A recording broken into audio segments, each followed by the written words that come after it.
On guys, it's gonna be a part 1 of a part 2, possibly a part 3 video. I'm gonna teach you guys how to build an engine harness for the JZ. So let's get started. So as you can see, these are well, my bad.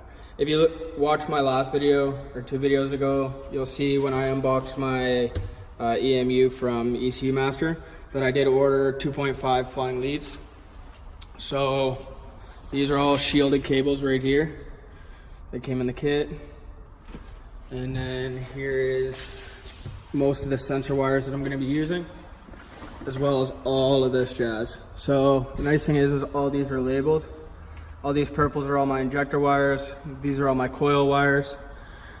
These are more for auxiliary, analog inputs, and all that other jazz. And these are extra injectors, cam 2, switch, and more switch wires.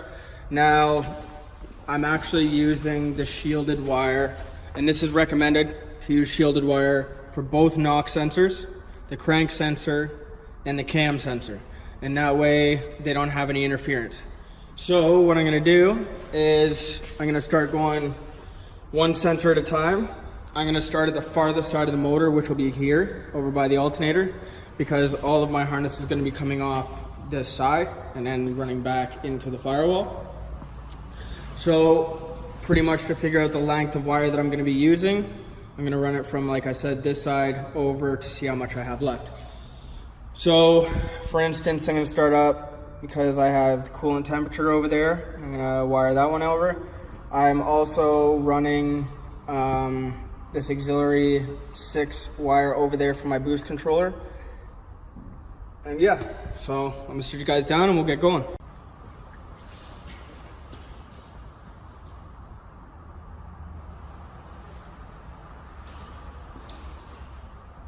so I'm gonna start with coolant temp wire. The nice thing is all of these are actually already pinned as well.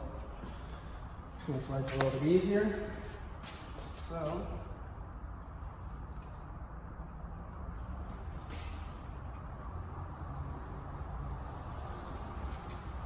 and this runs through the valve covers under the intake. This. Around there.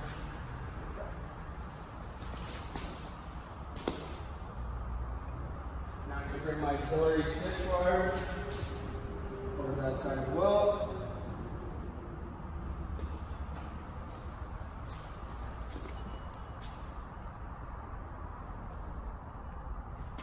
Like I said, this is for my boost controller.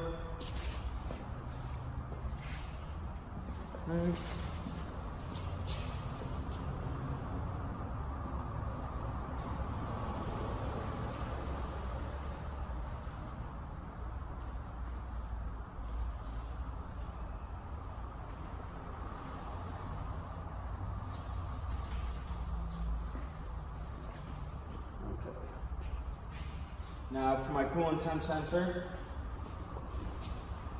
well, for all the sensors, don't get me wrong, you're going to need to run ground, obviously.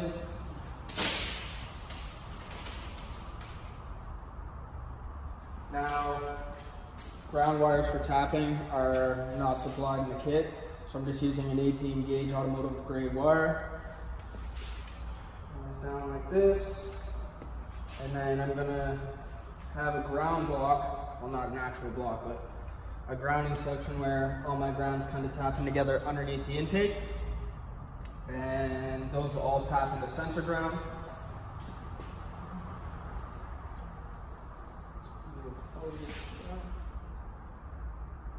And then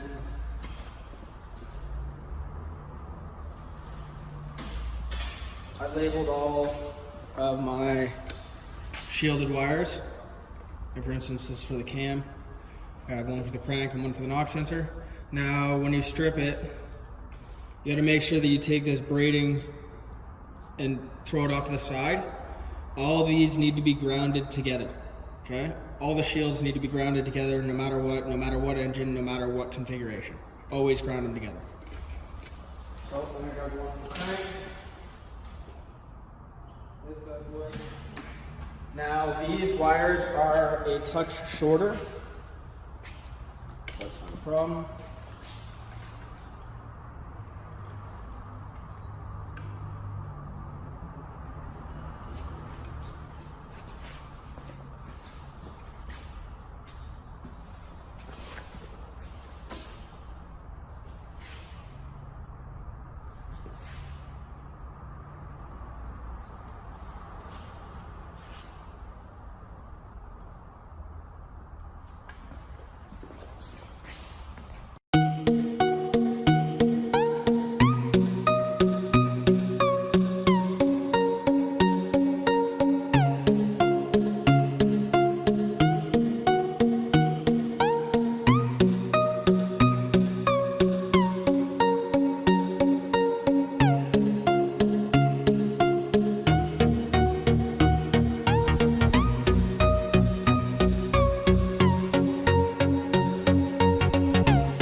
Alright, you guys are going to go ahead and bang out this coolant temp sensor. Now, whenever doing this, you want to make sure you keep all your OE plugged. Now, the main reason for this is knowing which side of the plug is your ground and which side is the signal. So, on this JZ, all the grounds are brown. 95% of the grounds are brown. With this coolant temp sensor, on the right side, like this side, that's your ground, and the left side is actually your signal. So you want to make sure that you put these on accordingly.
responsible.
Alright, so I'm going to go ahead and wire up this boost controller. Here's all the parts it came with. Now, I'm thinking that this is where I'm going to leave the boost controller. Seems like a pretty central spot, being that the intake pipe. Yeah, the intake piping should be coming, or the turbo piping should be coming around here. And yeah, so I think it's going to work. It's going to wire this up to this connection. Turn this in.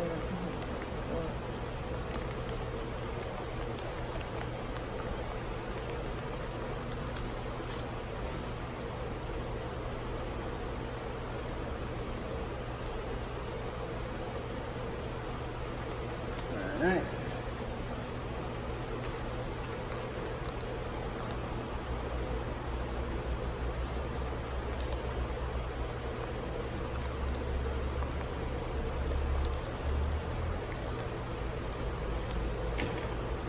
Now, if I'm not mistaken, on these style connectors, because it has the weathering or the rubber weather grommet, you got to pull this out first, and then you actually have to slip this around the wire first.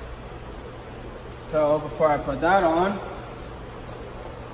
I need to get the shielding on, or not shielding, this braid on there. Get an adequately long piece. Trick.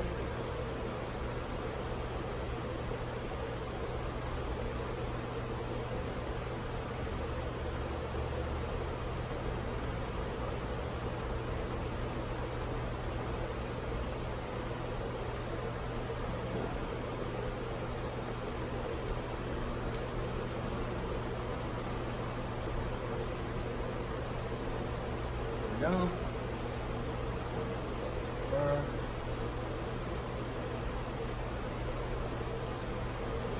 And I forgot to put a piece of heat shrink.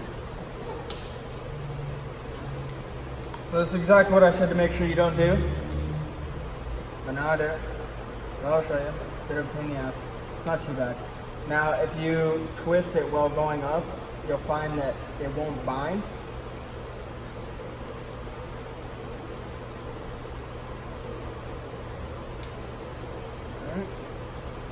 And then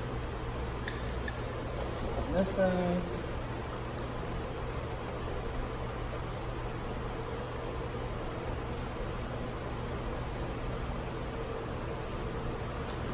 Okay, now I can go ahead and put this weather rubber piece. Those wires. Red wire. Now, strip it.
that.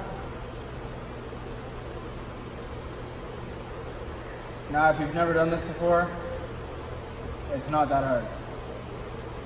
Do not let this worry you and make you not want to do it. It's really not that hard. It's just time consuming. This is something you do not want to rush, and you want to make sure that every connection is properly terminated, because if not, this will be the reason why your motor doesn't start. Okay. Now,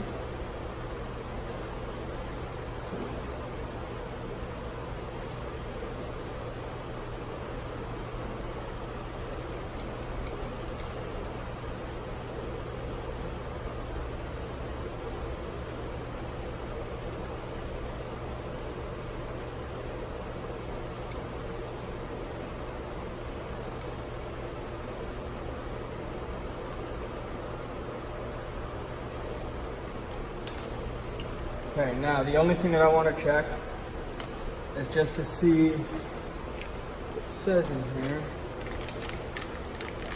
Of course it doesn't. So I have a black and a labeled wire, and then I have just a black wire. So I'm going to take it, the black and labeled wire is my power.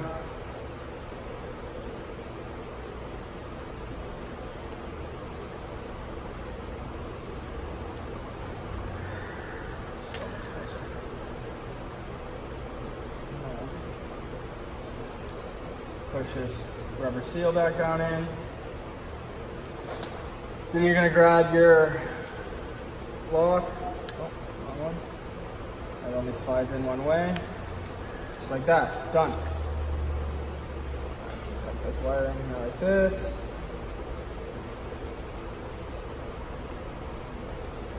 And I can connect this connector. And now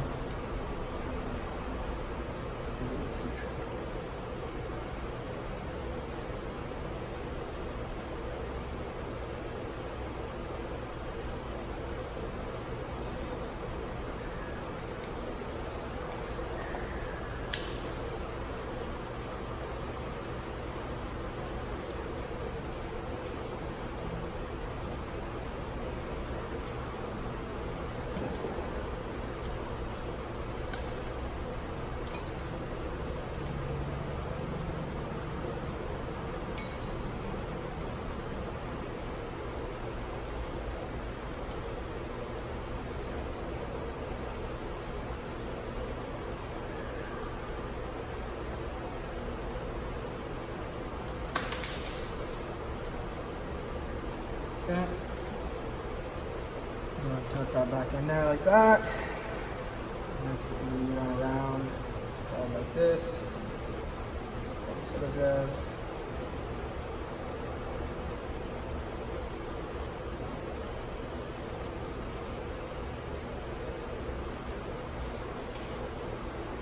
Alright, so now I'm just going to go ahead and I'm going to hook up the wideband wire.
going on, guys? Literally just woke up. Completely forgot to end that video yesterday. Said in this one video, released this morning. And then possibly go out and get another video today of hopefully finishing off this wiring harness. Thanks for watching, guys.